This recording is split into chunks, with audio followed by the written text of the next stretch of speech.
కానీ మొదటి ప్రశ్న అడిగినప్పుడు మంచి సమాధానం వచ్చింది ధనవంతునికి. కానీ ఎప్పుడైతే రెండవ సమాధానము యేసు ప్రభు దగ్గర నుండి వచ్చిందో, మరి ధనవంతు ఇంటికి ఎలా వెళ్ళాడు? చాలా బాధతో వెళ్ళాడు. బాధతో వెళ్ళి ఏం చేశాడు? మరలా తిరిగి రాలేదు.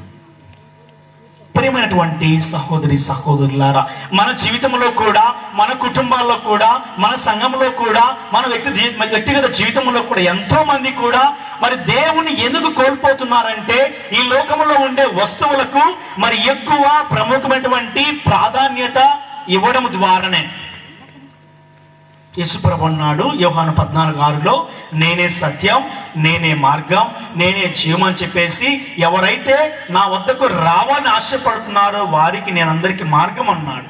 మరి తర్వాత చేశాడు? మరి యేసుప్రభు ఈ మాట అన్నాడు కదా, మరి నేను కూడా పరలోకానికి వెళ్తాను, నేను కూడా నిత్య జీవితాన్ని పొందుకోవాలని ఆశపడ్డాడు.